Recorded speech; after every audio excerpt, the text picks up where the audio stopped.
Lil Benny.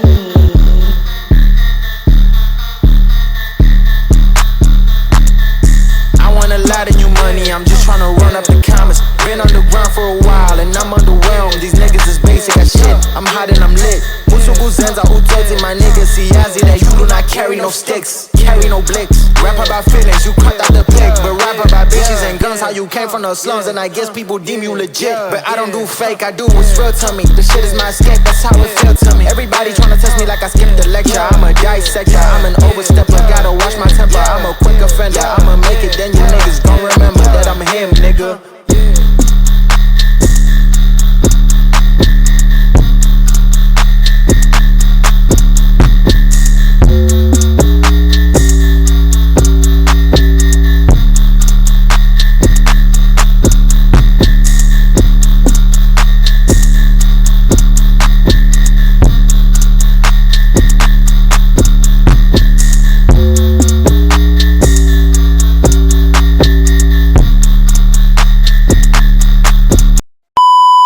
Do everything in your power to fight.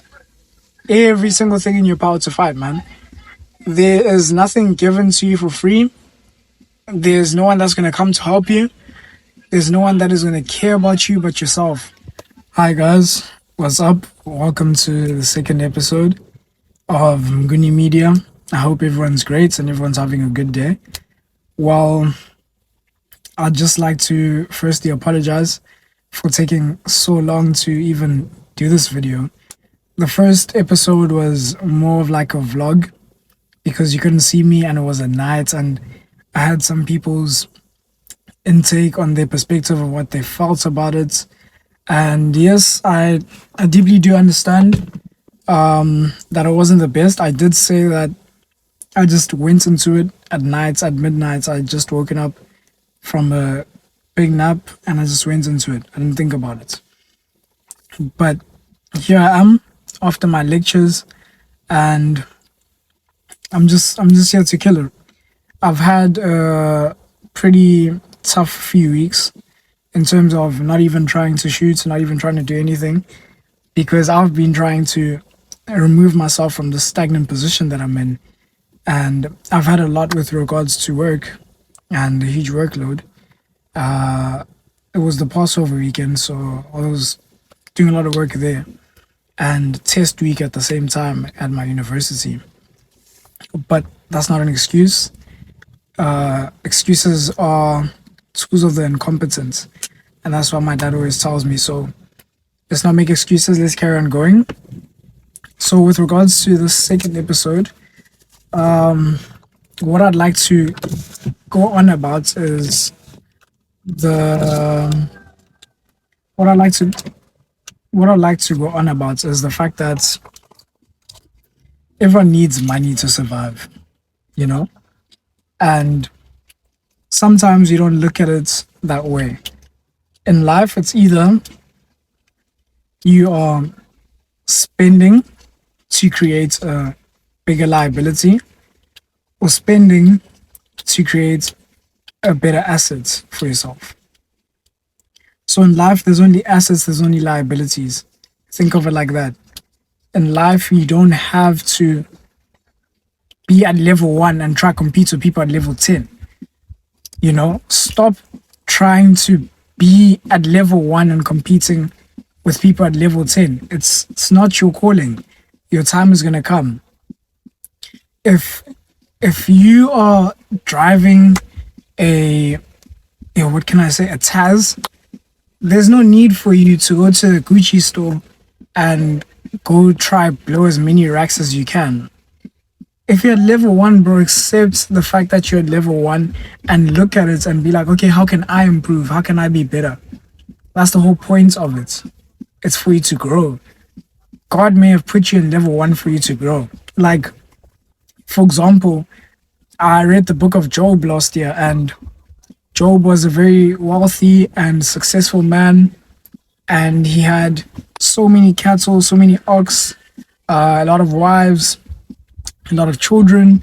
He had so much land in his name, so many servants, and he was God's humble servant. And with regards to that, The devil asked the Lord, Can can you give me an opportunity to test your humble servant and see if he truly will abide to you and to your rule, despite each and every single circumstance and situation that he goes through? So what that means is that if you're at level 10 right now and things are going so great for you, maybe things won't go great for you in the end.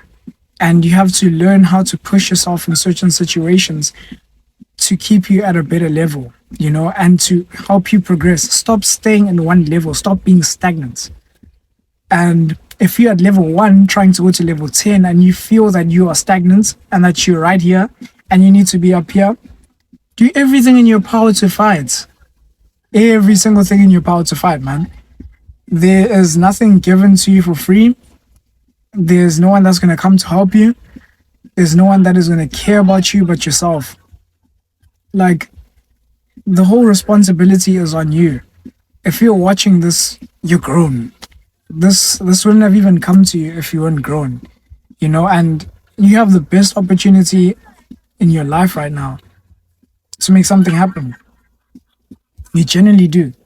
Despite whatever it is, you have the best opportunity in your life right now.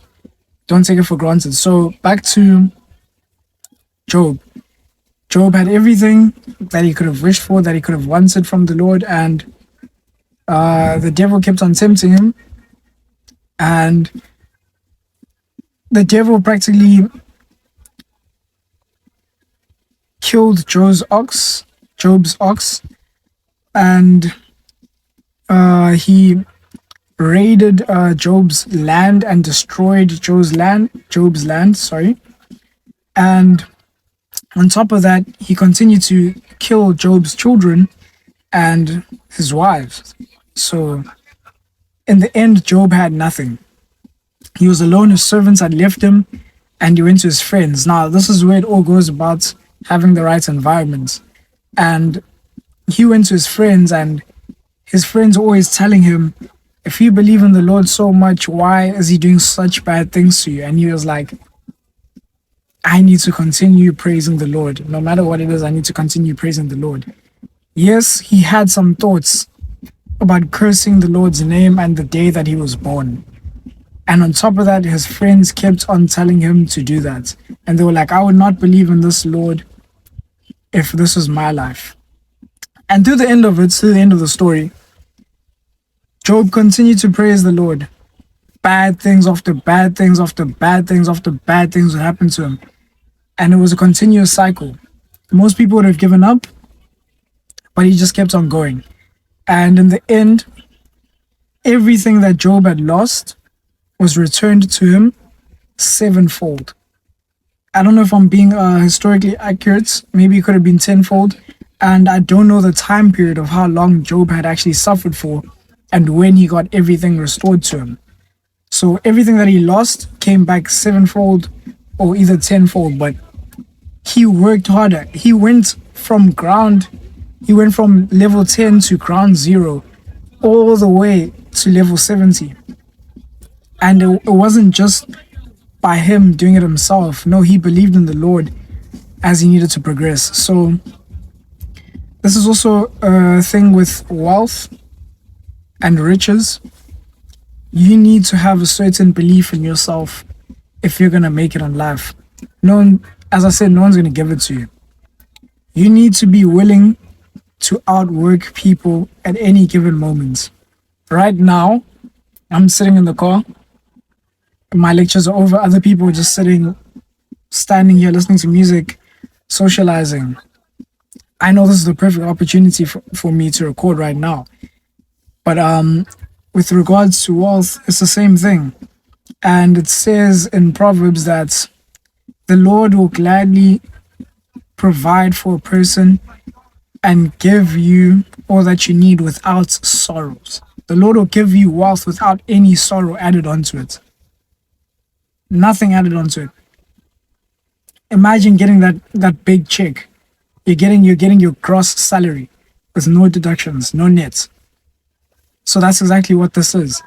And with doing so, You need to stop operating at the level that you were operating before this all happened. If you were earning 100 rand last year and this year you started earning 1,000 rand, stop operating at the level that you're operating at when you have 1,000 rand, operating like someone that has earned 100 rand.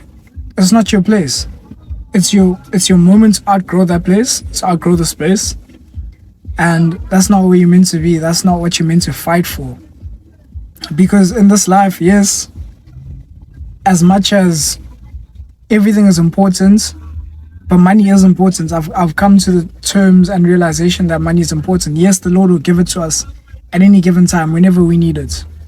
Jesus had all the authority to command all the money that he would have wanted to him, all the plots of land, best bulls that he would have wanted to him, but that was not what he was called for.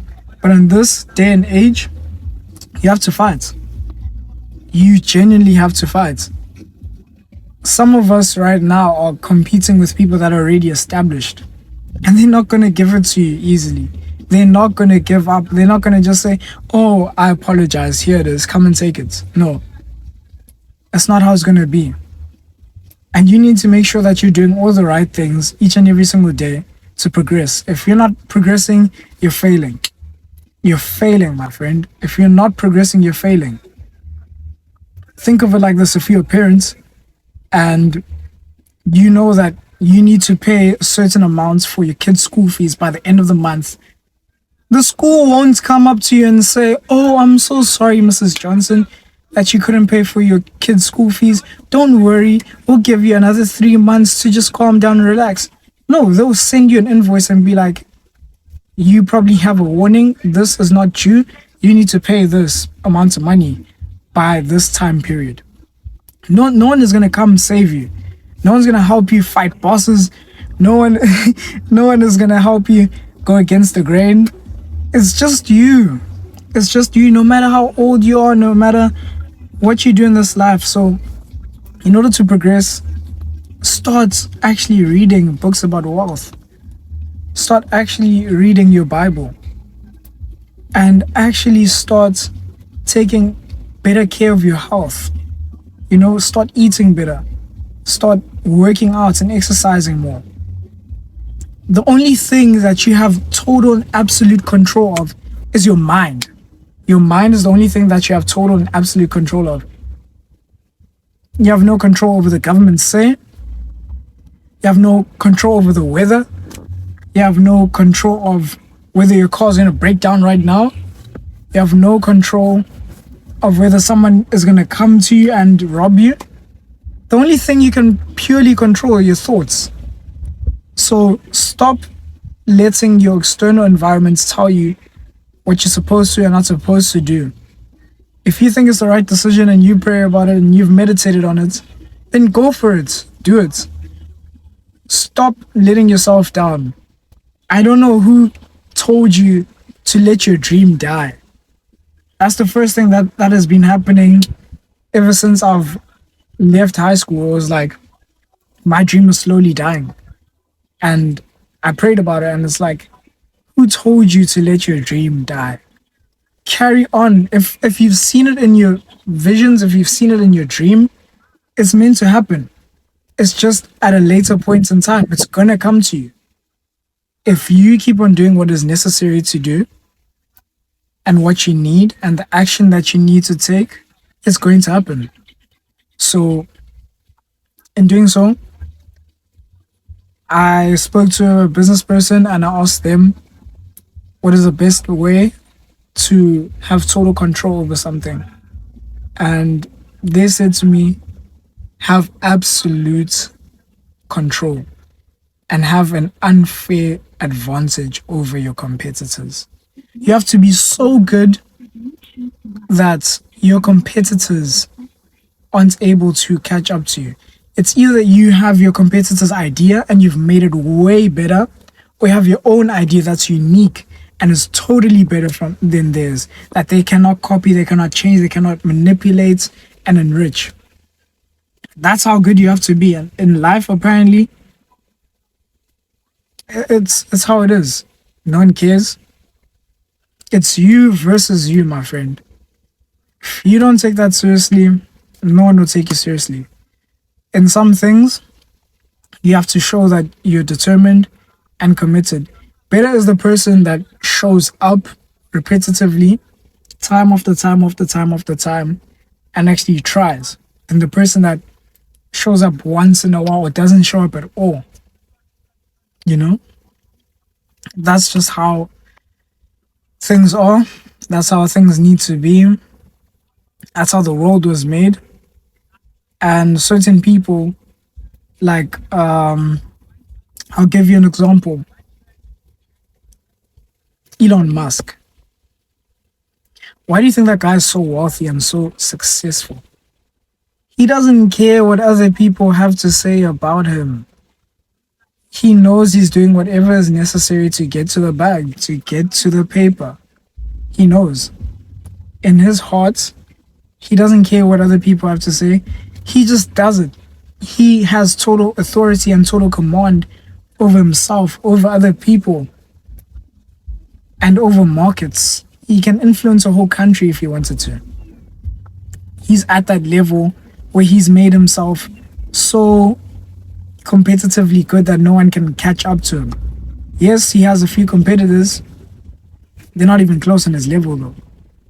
He's created such an unfair advantage for him to reach the top. And that's how it is. In life, there's people like Alexander the Great, which just wanted to wake up and conquer every single thing. If you wake up and you want to fight and you want to conquer for your dream, no one's going to stop you. No one's going to stop you. You need to start hanging around with people that are going to be like, my gosh, what am I going to learn from this person? You need to always continue putting yourself in a seat where you can learn from someone. And it's the same thing. It's the same thing with being in friendship groups. Like, if I'm sitting, I have certain groups that I hang out with.